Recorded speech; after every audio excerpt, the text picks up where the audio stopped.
Case 1. Rhonda Belle Martin. Crime period, 1937 through 1951. Montgomery County Circuit Court, Montgomery, Alabama. In the spring of 1956, investigators with the Montgomery County Sheriff's Office began reviewing the medical records and documented circumstances associated with a series of fatalities that had occurred within a single household in Montgomery, Alabama, over a 14-year period.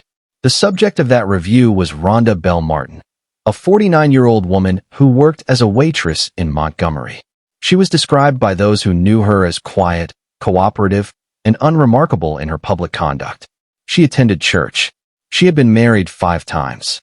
She had 7 children.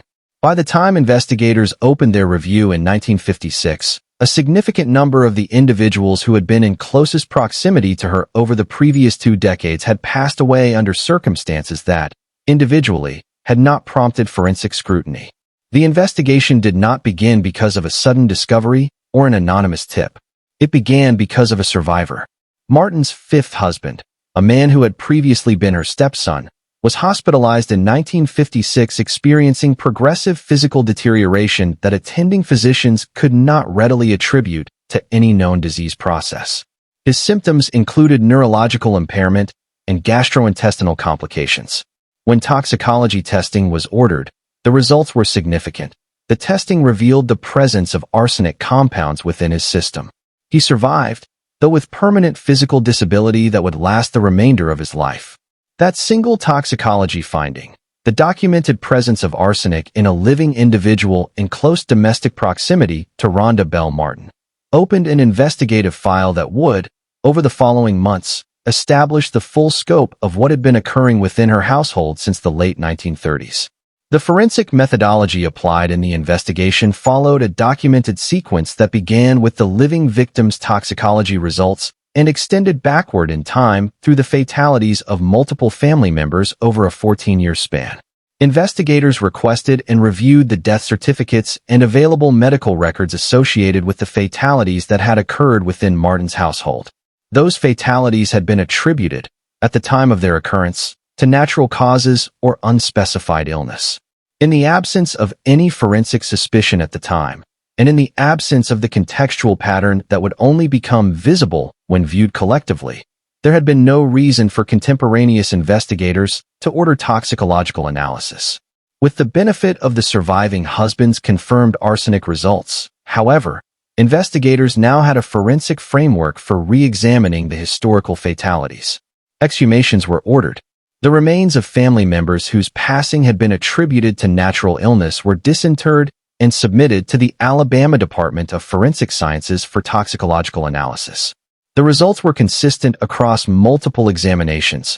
Arsenic was present in the remains. Arsenic, in the context of the 1930s through 1950s, was a component of commercially available rat poisons, products that were readily accessible in households without specialized knowledge or acquisition processes. Arsenic as a poison is odorless and colorless in solution, and produces symptoms that, in the absence of targeted testing, can present as common gastrointestinal illness or progressive systemic decline. In a period before routine toxicological screening of unexplained fatalities was standard medical practice, arsenic poisoning in domestic settings could, and in documented historical cases did, go undetected for extended periods. Investigators established that Martin had access to an arsenic-containing household product consistent with the forensic findings. The full picture assembled by investigators from the exhumation results, the medical records review, and the toxicology findings documented a pattern of poisoning within Martin's household that the investigative record placed as beginning in approximately 1937 and continuing through approximately 1951, a span of 14 years. The individuals whose fatalities were attributed through forensic re-examination to arsenic poisoning included Martin's own mother, at least 2 of her 5 husbands, and a number of her children. The precise count across different compiled databases varies, with documented ranges indicating between 5 and 6 fatalities attributable to Martin's conduct. The Alabama Court of Criminal Appeals Record and Criminal History Archives established the scope as encompassing multiple family members across the full crime period. The 14-year duration of the pattern is among the most significant documented aspects of this case. The diffuse nature of the fatalities, spread across more than a decade, involving different individuals whose circumstances appeared unrelated when viewed in isolation, is the primary factor that permitted the conduct to continue undetected for as long as the investigative record shows it did. Following her arrest, Rhonda Belle Martin participated in interrogation proceedings conducted by the Montgomery County Sheriff's Office investigators over the course of several days. During those sessions, Martin provided a confession. She acknowledged the poisoning fatalities of multiple family members. She confirmed the use of arsenic as the agent. She provided information specific to individual cases. The confession is documented in court records and in criminal history archives. It includes a statement that investigators, prosecutors, and later commentators in the criminology field have found significant not for its admissions, which were thorough, but for its closing observation. When investigators asked Martin to identify her motivation, to explain the financial incentive, the personal grievance, the emotional rationale, any comprehensible reason for the pattern of conduct she had described, she reportedly stated that she was unable to understand it herself. In the documented record, Martin described her inability to account for her own actions. This statement placed the Martin case in a category that forensic psychologists have examined across historical poisoning cases. The perpetrator who, upon legal confrontation with the full scope of their conduct, presents as genuinely unable to articulate a coherent motivational framework. Some financial benefit in the form of insurance proceeds or inheritance may have attached to some of the fatalities. However, no single clear financial motive was established as a consistent explanation across all cases. The full psychological picture that might have been developed through comprehensive clinical examination was not produced at the time of the trial. Legal proceedings in the 1950s did not include the forensic psychological evaluation processes that are now standard in capital cases. Martin was charged with capital murder in the passing of her fourth husband, Claude Carroll Martin. The prosecution structured the capital case around this specific charge, utilizing the forensic evidence from the exhumations and the confession to establish the evidentiary foundation. She entered a plea of guilty. There was no contested trial on the merits. The guilty plea, combined with the evidentiary record, moved the case directly to the sentencing phase. On October 11, 1957, Rhonda Belle Martin was executed at Kilby Correctional Facility in Montgomery, Alabama, by means of the electric chair, the method of execution used in Alabama at that time. She was the last woman executed in Alabama until the year 2002, when a second woman, Linda Lyon Block, was executed for a separate capital crime. The Martin case occupies a documented position in Alabama criminal history as one of the most extensively recorded multi-victim poisoning cases in the state's legal record. It has been examined in criminology academic literature as an example of long-duration domestic poisoning in which the diffusion of the crimes across an extended period prevented detection until a forensic anchor, the surviving husband's toxicology results, provided investigators with the foundation from which a retrospective investigation could proceed. The case remains on record in the Alabama legal system and in National Criminal Archives as a documented study in how a pattern of conduct within a single household can remain invisible to institutional systems for over a decade when individual events are never examined as part of a collective whole. If this case made you think about how forensic science has evolved in its ability to detect historical crimes, we would genuinely like to hear your perspective in the comments below. Crime Case Zone exists to document the legal record and to start conversations that matter. If you have not already done so, please like this video, leave a comment, and subscribe to the channel. Hit that notification bell so you are always the first to know when we release new content. Your support means everything to this community. Case 2. Christie Michelle Scott. Crime date: August 16, 2008. Franklin County Circuit Court, Russellville, Alabama. At approximately 2 o'clock in the morning on August 16, 2008, the Russellville Fire Department and Franklin County Emergency Medical Services received an emergency call reporting an active residential structure fire at a home on Post Oak Road in Russellville, Alabama. Firefighting crews arrived to find the structure significantly involved. Interior suppression and search operations were conducted. During those operations, responders located a child within one of the bedrooms of the home. The child was Mason Scott. He was 6 years old. Mason had been diagnosed with autism and had been asleep in his bedroom at the time the fire began. He was transported by emergency medical personnel to a medical facility. He did not survive. Medical personnel determined the cause of his passing as smoke inhalation and thermal injury. The homeowner, Christie Michelle Scott, 23 years old and Mason's mother, was present at the scene of the fire. She reported to first responders that she had been asleep and had been unable to reach her son. In any residential fire resulting in a fatality, Alabama law and standard fire investigation protocol require a full forensic investigation by qualified fire investigators. That investigation was initiated by the Alabama State Fire Marshal's Office and the Bureau of Alcohol, Tobacco, Firearms and Explosives on the morning of August 16, 2008. Fire investigation is a forensic discipline governed by established scientific methodologies, including the standards set by the National Fire Protection Association. Investigators examine burn patterns, chart depth, the behavior of fire through structural materials, the condition and functionality of fire detection and suppression systems, and the presence or absence of accelerants at the scene. These findings are used to determine fire origin, where the fire began, and fire cause, what initiated the fire. At the Scott residence on Post Oak Road, fire investigators produced findings that they documented as inconsistent with an accidental fire cause. The documented forensic findings included the following. A hallway smoke detector had been removed from its mounting prior to the fire. The device was not in place at the time of the fire, and its removal was documented as a physical finding at the scene. The significance of this finding is that a functioning smoke detector in the hallway adjacent to Mason's bedroom would have provided an earlier alarm, extending the warning time available to occupants of the home. Additionally, the burn pattern analysis and fire origin determination conducted by investigators produced conclusions that they classified as consistent with intentional ignition rather than with any accidental cause, including electrical malfunction, mechanical failure, or cooking-related incident. These forensic findings were formally documented in the investigators' report and became the foundation of the criminal referral to the Franklin County Sheriff's Office. Standard practice in any fire fatality investigation, when the fire investigation findings indicate possible intentional cause, includes a comprehensive review of the financial records of the homeowner, with particular attention to any insurance policies held on the structure, the contents, or the individuals residing within the home.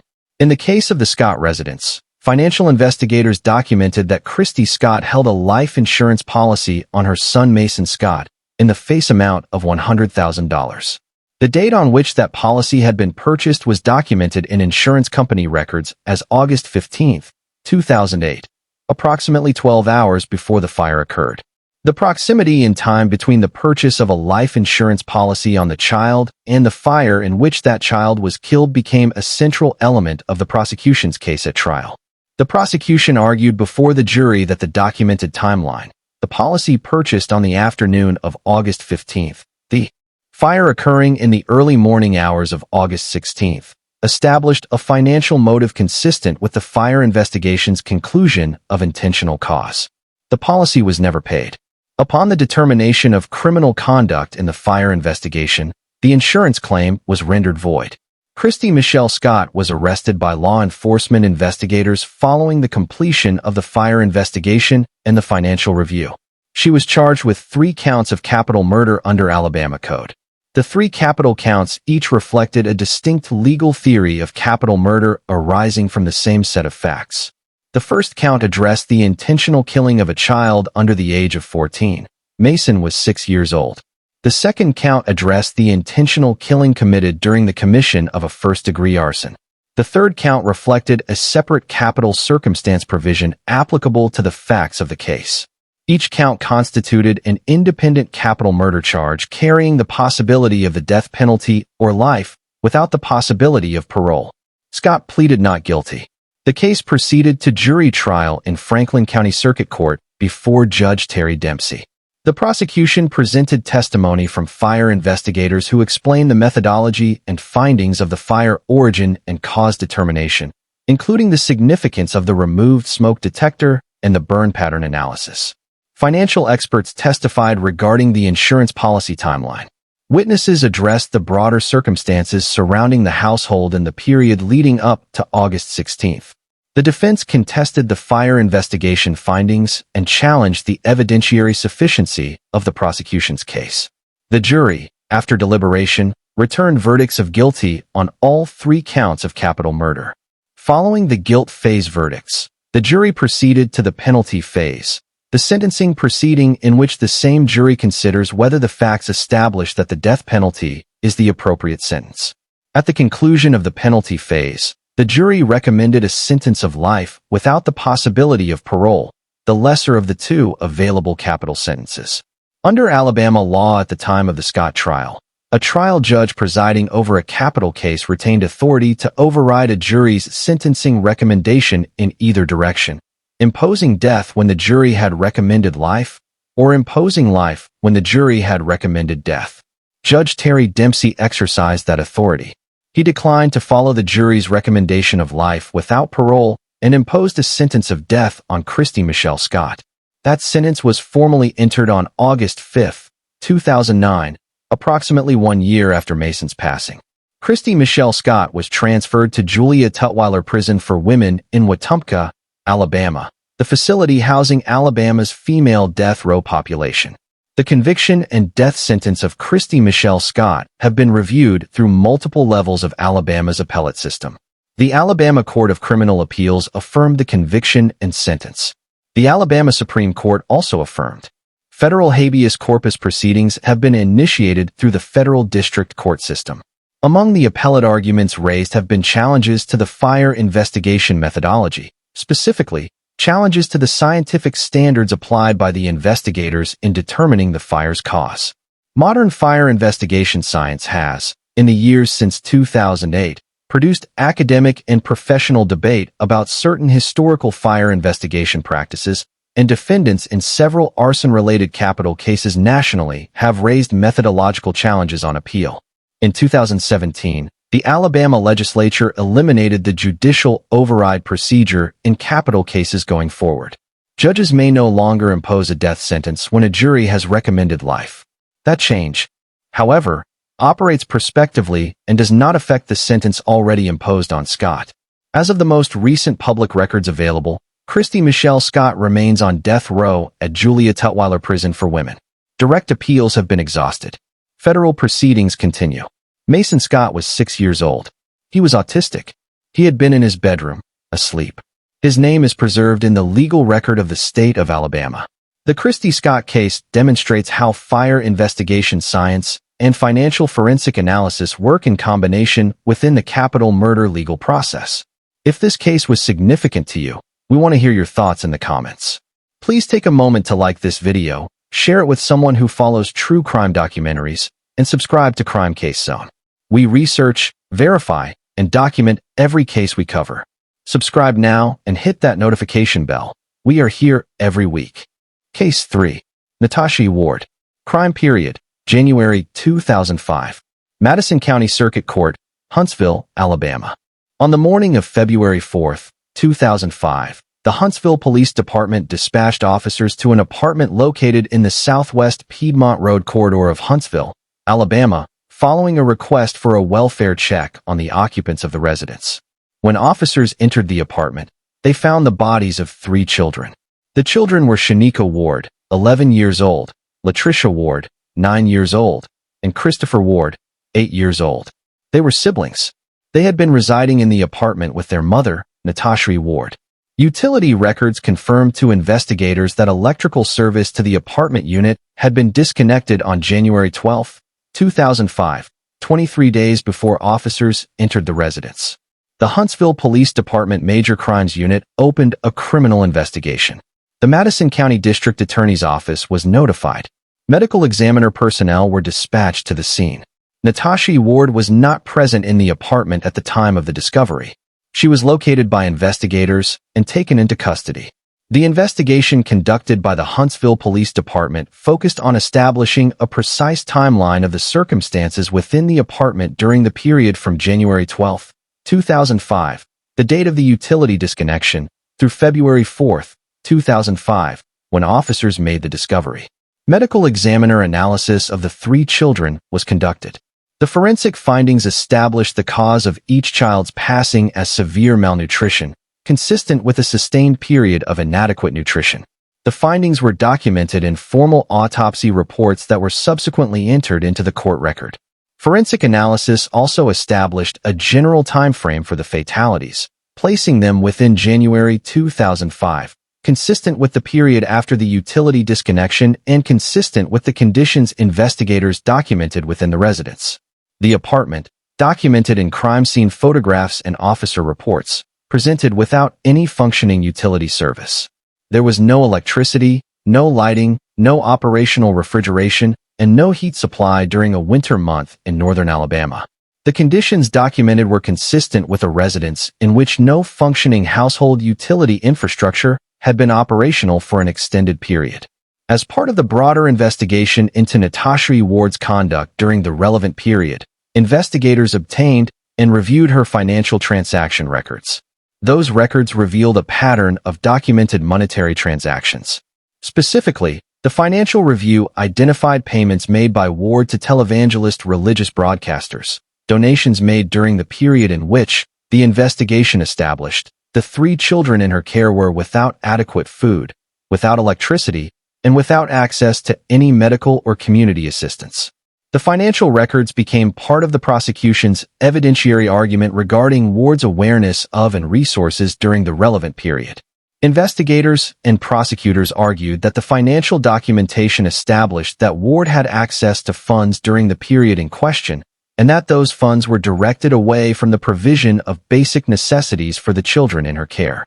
A significant element of the investigative record was the documentation of how the 3 children had come to be entirely outside the visibility of any external institutional system during the period leading up to February 4, 2005. School attendance records established that Shanika, Latricia, and Christopher had been absent from their enrolled schools for the relevant period. Their absences had not triggered a formal welfare check or law enforcement referral within the time frame that might have permitted intervention. The utility disconnection, a data point that existed within utility company records as of January 12, 2005, was not cross-referenced with child welfare databases in a manner that would have generated an alert regarding the household. No neighbors had reported concerns to law enforcement or to the Alabama Department of Human Resources prior to February 4. These findings were noted in subsequent public commentary by child welfare professionals and in legislative discussions, as they identified specific gaps in the multi-agency information sharing systems that were in place in 2005.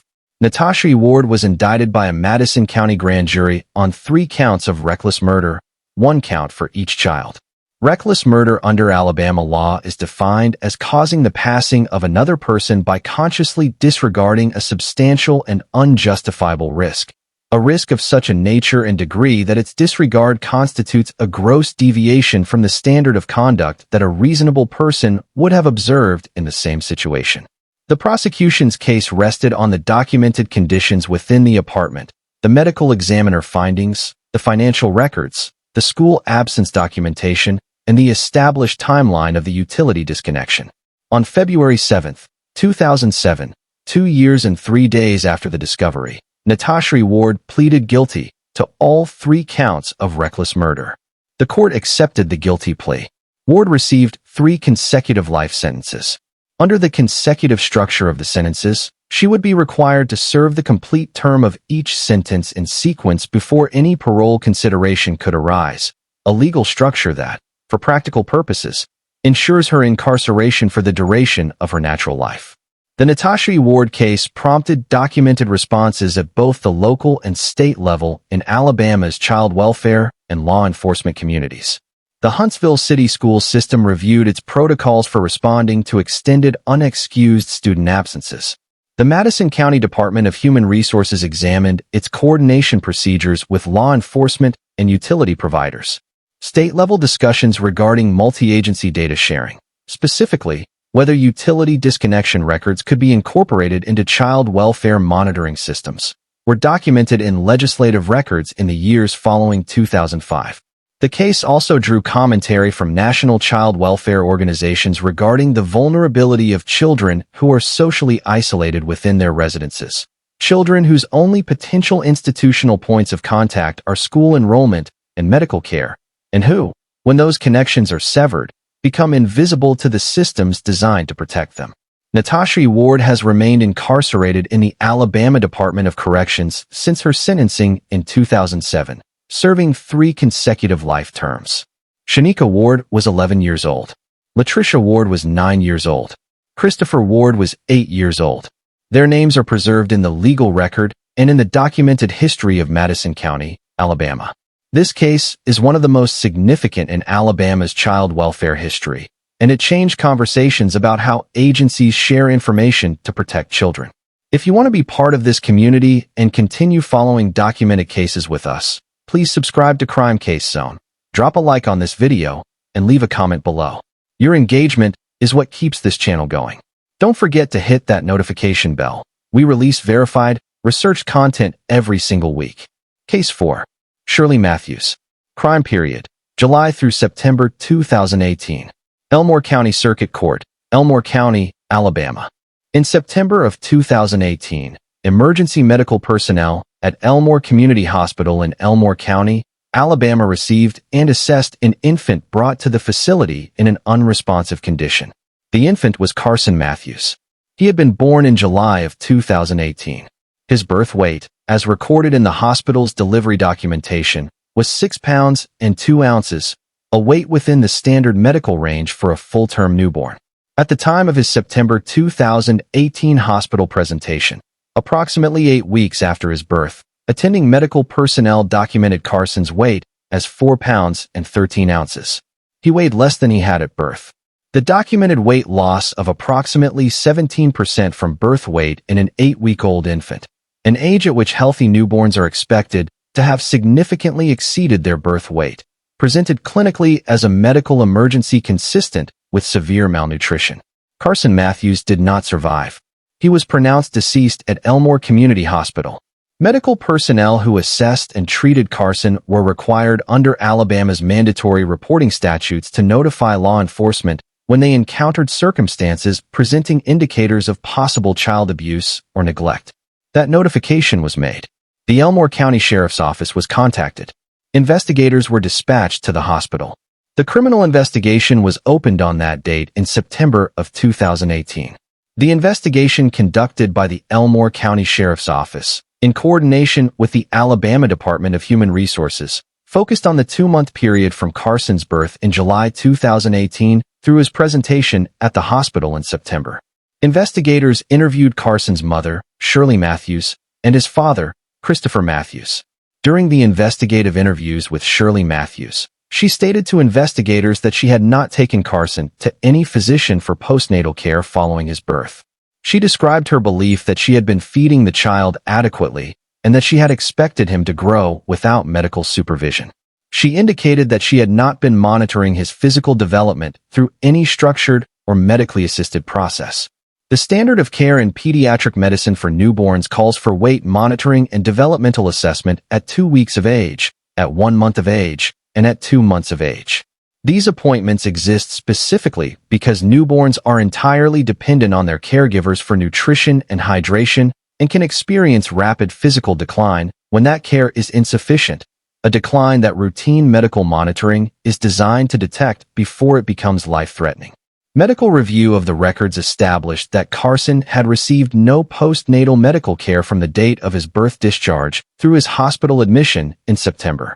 No 2-week weight check. No 1-month appointment. No 2-month assessment. He had, in the medical record, been entirely absent from any healthcare system for the entirety of his short life. Investigators reviewed Alabama Department of Human Resources records for any prior child welfare contacts with the Matthews household. The results of that review were incorporated into the investigative file and the subsequent charging documents. The prosecution of Shirley Matthews proceeded through the Elmore County court system over a period of approximately 6 years from the date of the event, a timeline that reflects both the complexity of preparing a medical neglect prosecution for trial and the procedural requirements of Alabama felony proceedings. She was charged with aggravated child abuse under Alabama Code. The aggravated child abuse statute applies when the conduct of a parent or caregiver results in serious physical injury or the passing of a child through abuse or neglect. The prosecution's theory was that the complete absence of medical care and the sustained inadequate nutrition provided to Carson over his 2-month life constituted aggravated child abuse within the meaning of the statute. The trial was conducted in Elmore County in July of 2024. The prosecution presented medical testimony from the physicians who treated Carson at Elmore Community Hospital and from the medical examiner who conducted the post-mortem examination. This testimony addressed Carson's birth weight, his weight at hospital admission, the expected weight trajectory for a normally nourished infant of his age, and the medical determination that his condition was consistent with sustained malnutrition resulting from inadequate care. The investigative interviews were entered into evidence. The complete absence of any medical records for Carson in the period from birth to hospital admission was documented before the jury. The jury returned a verdict of guilty on July 26, 2024. Shirley Matthews was sentenced to 20 years in Alabama State Prison. The prosecution of Christopher Matthews, Carson's father, proceeded on a separate but parallel track through the Elmore County court system. Christopher Matthews was also charged with aggravated child abuse in connection with the same events. As a co-resident parent with legal responsibility for Carson's care during the relevant period, he was subject to the same legal standard regarding the provision of adequate care. In August of 2025, approximately 13 months after Shirley Matthews' conviction, Christopher Matthews was also convicted of aggravated child abuse and sentenced to 20 years in Alabama State Prison. The convictions of both parents represent the prosecution's successful argument that legal responsibility for Carson's care was shared, and that both individuals with legal custodial responsibility failed to meet the standard required by Alabama law. The Carson Matthews case drew commentary from pediatric healthcare professionals and child welfare advocates in Alabama focused on the intersection of medical neglect and the postnatal care system. Neonatal medicine professionals note that weight monitoring in the first months of life is not merely recommended. It is the primary mechanism through which healthcare providers detect feeding difficulties, growth failure, and the conditions associated with inadequate nutrition in a population that cannot verbally communicate distress. An infant losing weight from birth through the first 2 months is in a condition that would be identified and addressed at any standard pediatric well-child visit during that period. The absence of any medical care for Carson during his entire life created the conditions under which his deteriorating physical condition went without detection until the emergency hospital presentation. Both Shirley Matthews and Christopher Matthews are currently serving their 20-year sentences within the Alabama Department of Corrections. Carson Matthews was approximately 2 months old. Cases like this one are part of why Crime Case Zone believes in the importance of public awareness around child welfare systems and mandatory reporting laws. If you are a viewer who works in healthcare, education, or social services, the work you do matters. Drop a comment and let us know what you think about this case. Like this video to help us reach more people, and subscribe to Crime Case Zone so you never miss a documented case. Hit that notification bell. We appreciate every single subscriber. Case 5. Evelyn Leyva Etress. Crime date, January 7, 2026. Blount County, Hayden, Alabama. On January 7, 2026, Emergency Medical Services in Blount County, Alabama received a call reporting a critically injured child at a residential address in Hayden, Alabama. First responders arrived at the residence and located a 2-year-old male child identified in subsequent law enforcement documentation as Noah Etress. Noah had sustained a gunshot wound to the head. Emergency personnel transported Noah to Children's of Alabama, the pediatric medical center in Birmingham, where he received emergency treatment. He did not survive. He was pronounced deceased at the facility. The Blount County Sheriff's Office opened a criminal investigation upon notification of the circumstances. The child's mother, Evelyn Leyva Etress, 40 years old, was identified as the responsible adult present at the residence. The Blount County Sheriff's Office, in conducting its investigation, documented the conditions within the residence with a focus on the presence, storage, and accessibility of firearms within the home. According to the law enforcement reports filed in connection with subsequent charges, investigators found multiple firearms within the residence. The weapons were described in the investigative documentation as accessible and unsecured, specifically, a handgun described as having been left on a dresser surface in a bedroom accessible to the children in the household. In total, investigators documented 4 firearms within the residence, each found in an accessible condition without trigger locks or secured storage. Drug paraphernalia was also documented within the residence by investigating officers. The investigative reconstruction of the circumstances of Noah's injury established that a sibling of the child, who had been in the bedroom, had accessed the unsecured handgun. Noah was injured in the course of that interaction. The investigative record established that Evelyn Etress had been the responsible adult overseeing the household on the night of January 7, 2026, that she was the individual responsible for the storage of the firearms within that household, and that the unsecured status of those weapons had created the conditions under which a young child was able to access a loaded handgun. Evelyn Leyva Etress was taken into custody by the Blount County Sheriff's Office following the investigation. She was charged with reckless manslaughter, multiple counts of aggravated child abuse, and drug-related offenses. Reckless manslaughter under Alabama law applies when a person causes the passing of another through reckless conduct. Conduct constituting a gross deviation from the standard of care that a reasonable person would have exercised under the same circumstances. In the context of firearms, this standard addresses the storage of loaded weapons in a manner that renders them accessible to children in the household. The multiple counts of aggravated child abuse reflected the presence of several young children in the household and the documented accessibility of loaded firearms to each of those children, not only the child who was injured. As of the most recent verified reporting through late January 2026, the case against Evelyn Leyva Etress was pending referral to a Blount County grand jury. Grand jury proceedings constitute the formal charging mechanism for felony offenses in Alabama and represent the next procedural step before arraignment and trial proceedings.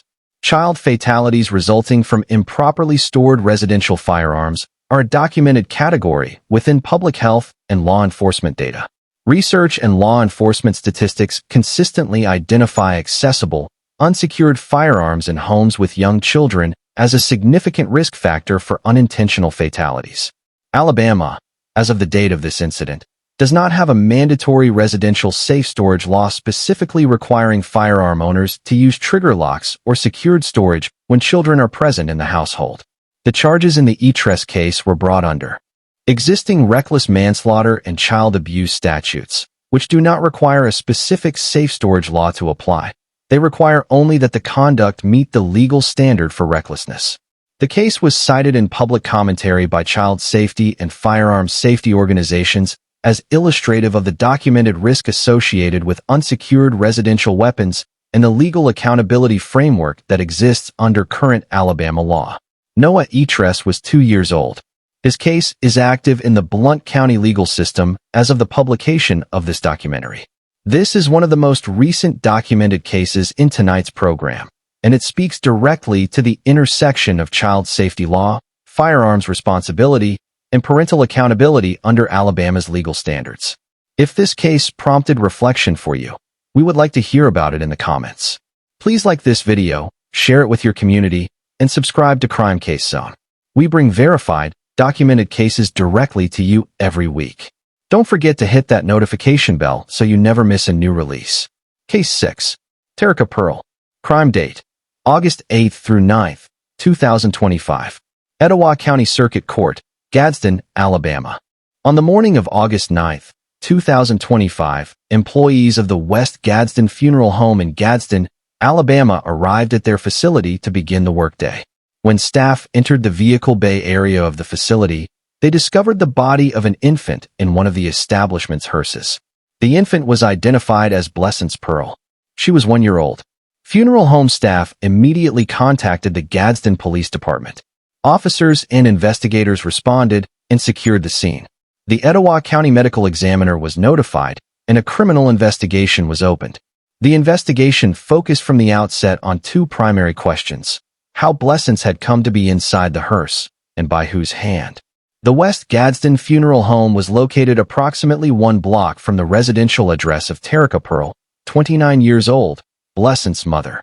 The most significant single category of evidence developed in the initial phase of the investigation was surveillance camera footage from the residential and commercial areas surrounding the West Gadsden Funeral Home.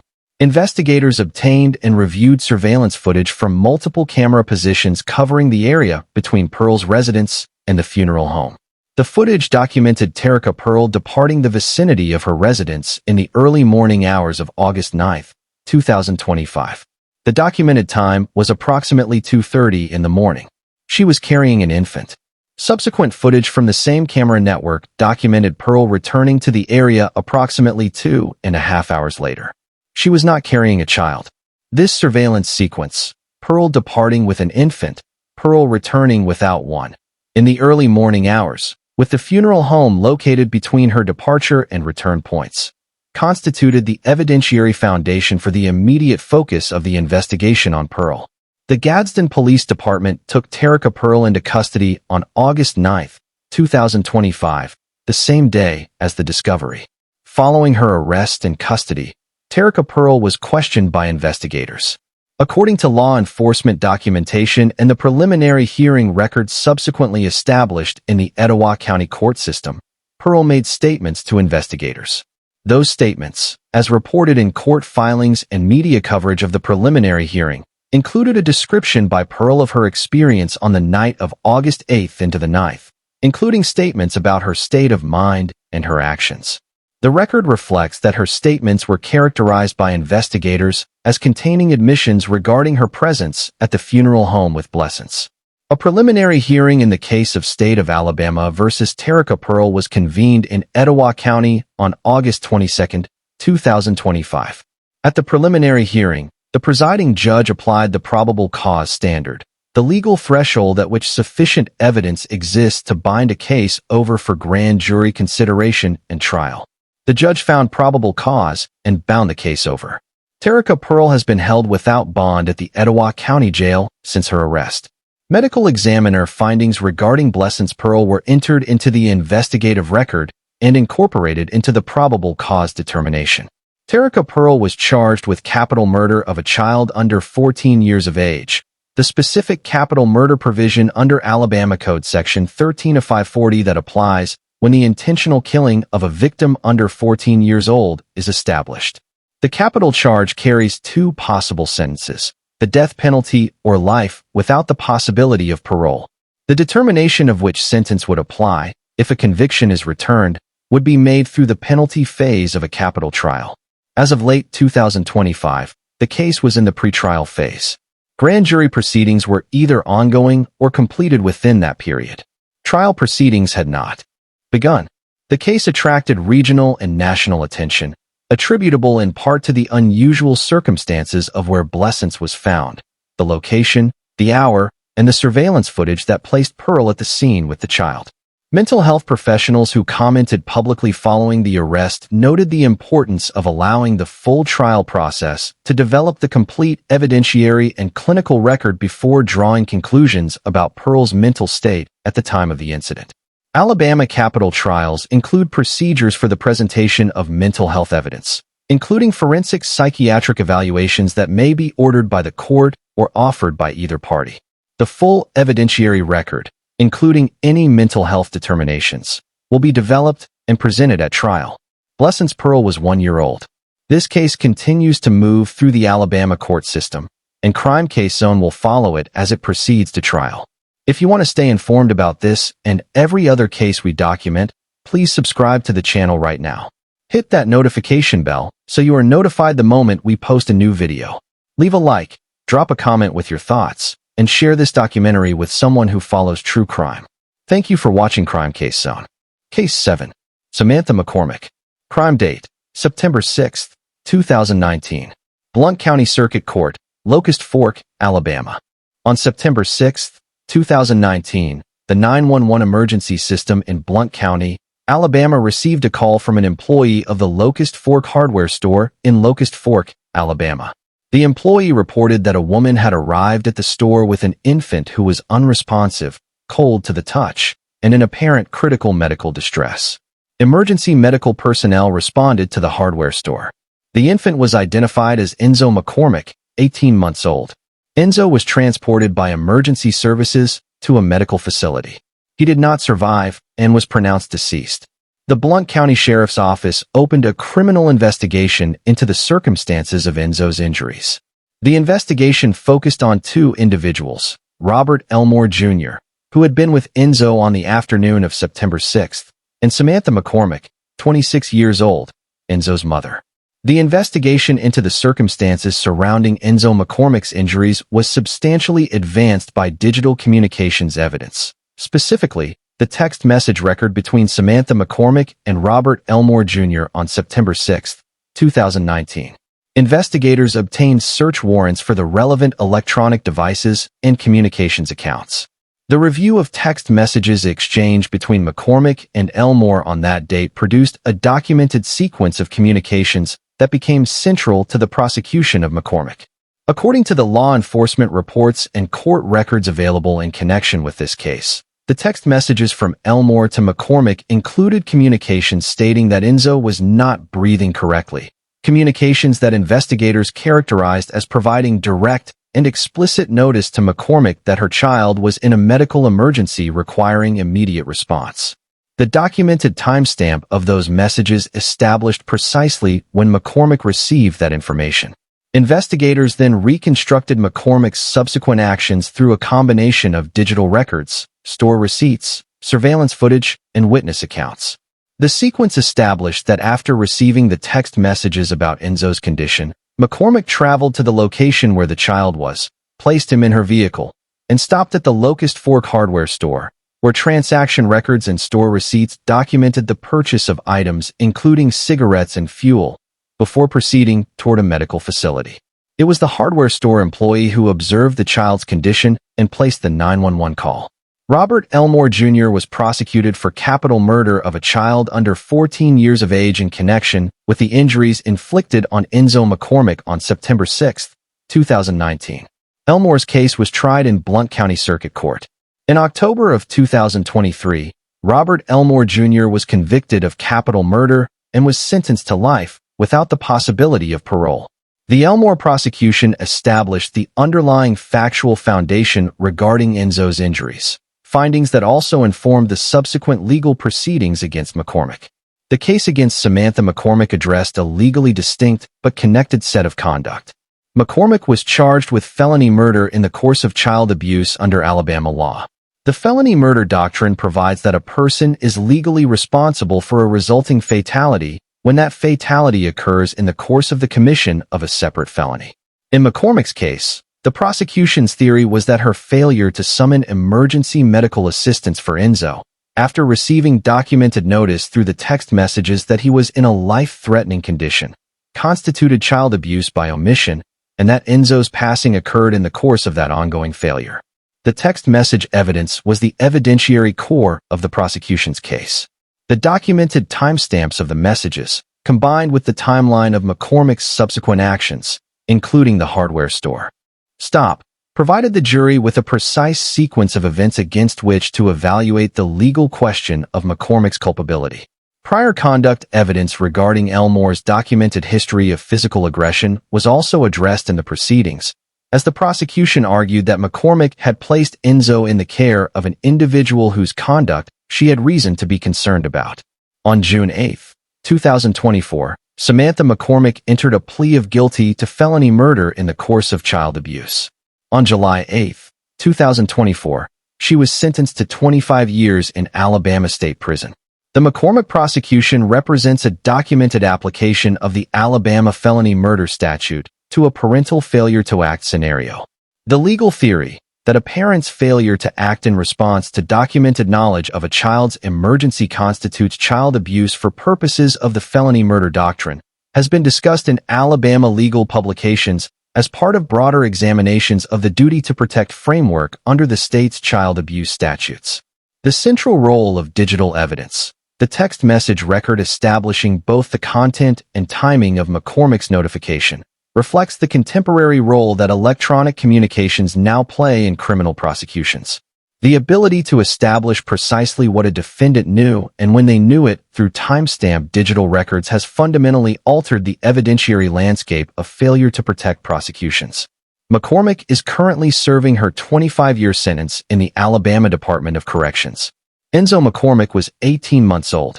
The McCormack case illustrates how digital evidence, specifically the timestamp record of text messages, has transformed the prosecution of child endangerment cases. Crime Case Zone covers cases like this one because the legal processes behind them matter and deserve public understanding. If you learned something from this case, please leave a comment, hit that like button, and subscribe to Crime Case Zone. Your support makes this channel possible. Don't forget the notification bell. We are here every week with documented, verified content. Case 8. Wendy Pamela Bailey. Crime period, July through September 2024. Fayette County Circuit Court, Glen Allen, Alabama. The investigation that became State of Alabama versus Wendy Pamela Bailey originated not in a welfare check, not in a school absence report, and not in a neighbor's concern. It originated in a vehicle accident. On December 8, 2024, a vehicular collision in Fayette County, Alabama resulted in the passing of a passenger in the vehicle. The passenger was Riley, a 2-year-old female child. Riley was the daughter of Wendy Pamela Bailey and her fiancé, Stephen Collins. Collins, who was the driver of the vehicle, was also killed in the accident.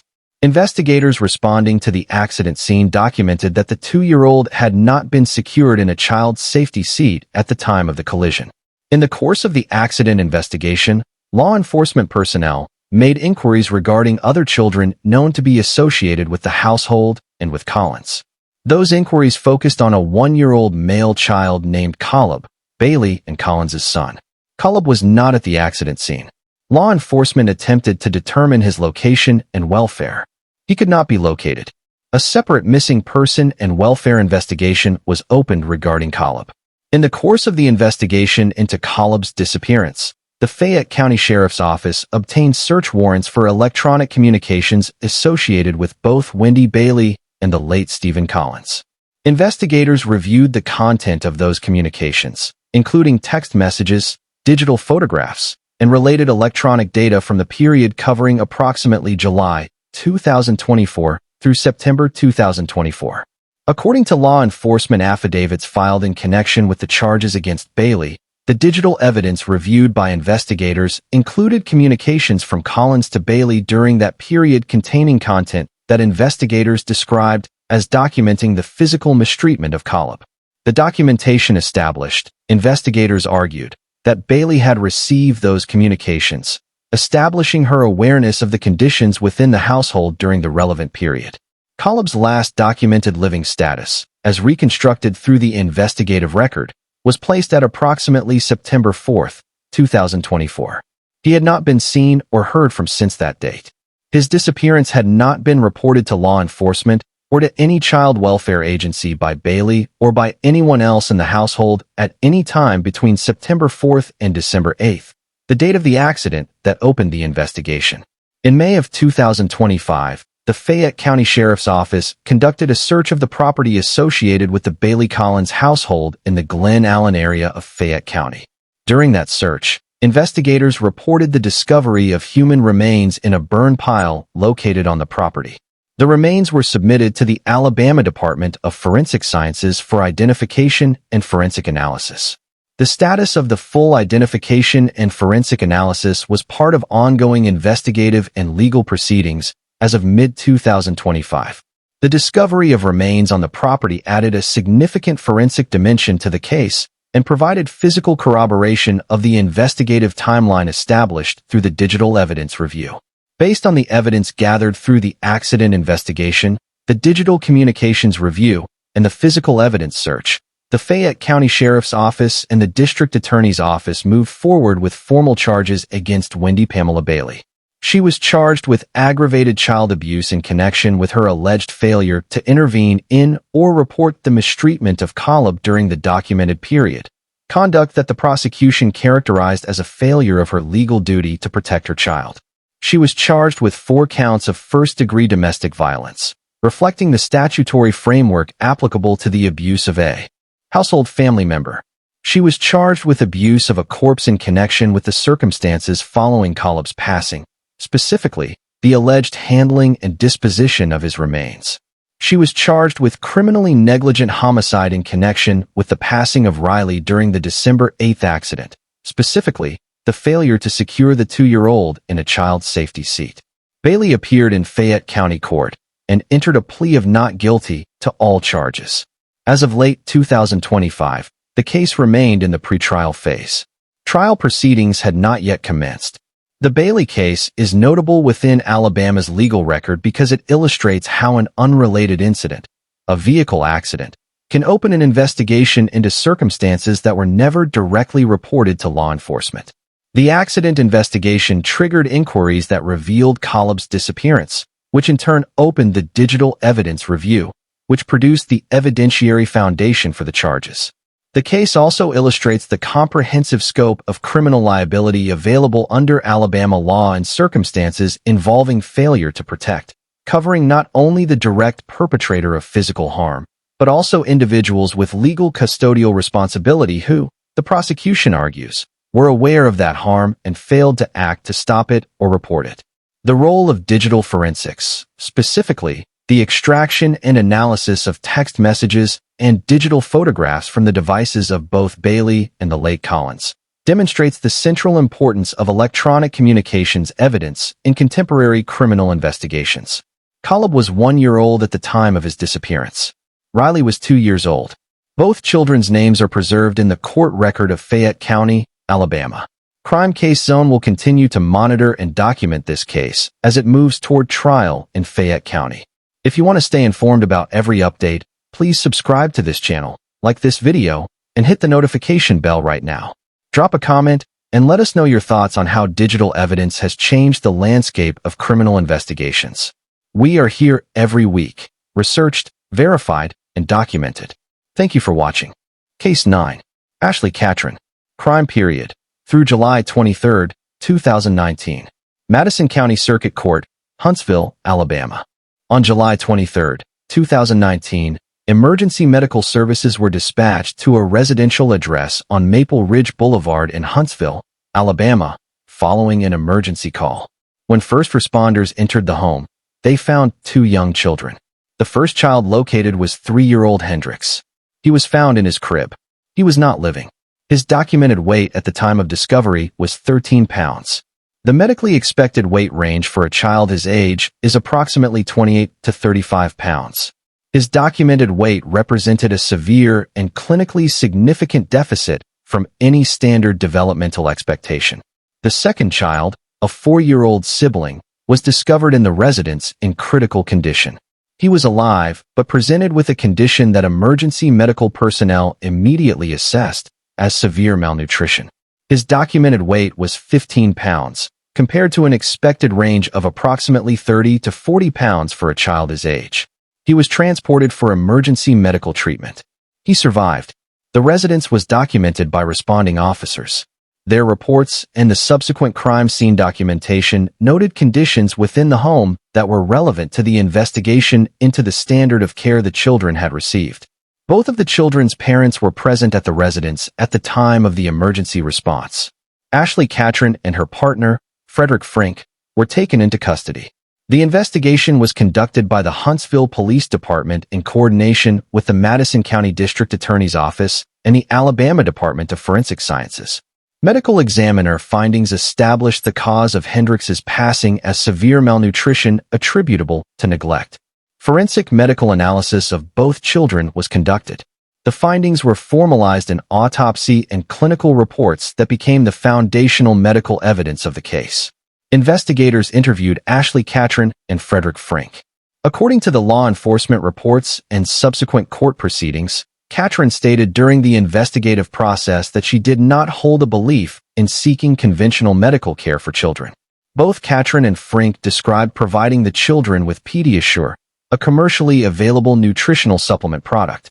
Medical expert testimony developed for the case established that the documented weights and conditions of both children were clinically inconsistent with adequate nutrition over any significant period, regardless of the specific supplement or product provided. The expert testimony established that the children's conditions reflected sustained, extended inadequate care, not an acute medical event. Investigators established through records requests that neither child had any documented medical history, no pediatric appointments, no wellness visits, no medical records of any kind from any healthcare provider. The children were, in the medical record, entirely absent from the healthcare system. The residential conditions documented by investigators were incorporated into the evidentiary record of the investigation. Ashley Catron was charged with aggravated child abuse under Alabama Code. The statute applies when the conduct of a parent or caregiver results in the serious physical injury or the passing of a child through sustained abuse or neglect. The prosecution's case established that the extended period of severe malnutrition experienced by both children, producing the documented weight deficits found at the time of the emergency response, constituted aggravated child abuse within the meaning of Alabama law. Catron entered a plea of guilty to the aggravated child abuse charge and was sentenced to life in prison. Frederick Frank was prosecuted separately on charges arising from the same circumstances. He also pleaded guilty to aggravated child abuse and received a sentence of life in prison, the same sentence imposed on Catron. The parallel prosecution and conviction of both individuals with legal custodial responsibility for the children ensured that both adults were held accountable under the same legal standard. The Huntsville case attracted significant regional and national media coverage, including reporting from the Associated Press, Fox News, Newsweek, and the Oxygen Network's documentary programs, in addition to local reporting from WAFF 48 and WHNT 19. Pediatric medicine professionals who reviewed the case publicly noted that children of 3 and 4 years of age experiencing severe malnutrition would present with highly visible physical indicators that would be apparent to any adult in regular contact with the children during the relevant period. The documented absence of any external contact, no physician, no school, no documented visits from extended family or community members, established a level of physical isolation that permitted the children's conditions to deteriorate without any external detection. Madison County child welfare stakeholders and the Huntsville City Schools system undertook reviews of protocols in the aftermath of the case, focusing on the identification of children who had no enrollment in school and no contact with the healthcare system, a population sometimes described as entirely outside institutional visibility. Ashley Catron and Frederick Frank are both serving life sentences within the Alabama Department of Corrections. Hendricks was 3 years old. His sibling was 4 years old. His sibling survived. This case is why the documentation of institutional failures matters alongside the documentation of individual criminal accountability. Crime Case Zone is committed to covering cases from every dimension: the legal outcomes, the investigative methods, and the systemic context. If this case was meaningful to you, please leave a comment below, like this video, and subscribe to Crime Case Zone. Every single viewer who subscribes helps us bring more verified, documented content to the public. Hit that notification bell and tell someone you know about this channel. Case 10. Heather Leavell-Keaton. Crime period: March 4th, 2010 through June 20th, 2010. Mobile County Circuit Court, Mobile, Alabama. In the spring of 2009, a woman named Heather Leavell-Keaton left her studies at Spring Hill College in Mobile, Alabama, and moved into the residence of her boyfriend, John Joseph DeBlaise, along with his 2 young children from a prior marriage. Those children were Natalie Alexis DeBlaise, who had been born on November 4th, 2005, and Jonathan Chase DeBlaise, who had been born on December 29th, 2006. Natalie was 4 years old. Chase was 3 years old. Their biological mother, Corinne Heathcock, had relinquished custody to DeBlaise in 2009, stating at the time that she was unable to provide for the children adequately and that she believed DeBlaise to be a caring father. What Heathcock did not know, what no one outside the household knew, was that the circumstances inside that home were about to become the subject of one of the most extensively documented child abuse and capital murder prosecutions in Mobile County history. Investigators who later reconstructed the timeline of events within the Leavell-Keaton household established through witness testimony, court documents, and physical evidence that the mistreatment of Natalie and Chase had begun in the period following Leavell-Keaton's arrival in the home. Witnesses who had contact with the household during this period testified at trial about statements Leavell-Keaton had made regarding the children. Multiple witnesses testified that she had referred to Natalie and Chase using derogatory terms, had expressed that she did not wish to participate in raising them, and had made statements that reflected a documented pattern of hostility toward the children in the presence of others outside the home. DeBlace's own mother, and DeBlace, testified that she had personally observed Leavell-Keaton place the children in what she described as a form of disciplinary restraint, using duct tape on their hands behind their backs to restrict their movement. This testimony, corroborated by additional witnesses, became part of the evidentiary record establishing the treatment of Natalie and Chase within the household prior to their deaths. The family moved residences multiple times in the months between late 2009 and the spring of 2010.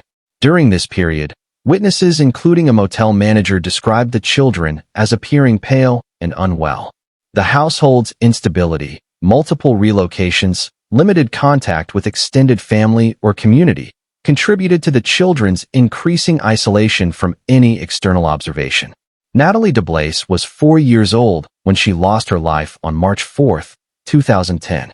Chase DeBlace was 3 years old when he lost his life on June 20, 2010, Father's Day. The precise circumstances of their individual deaths were contested at trial, with both DeBlace and Leavell-Keaton attributing greater responsibility to the other. The prosecution presented evidence at both trials that the children may have been caused to consume antifreeze, and that physical restraint played a role in the circumstances of their passings.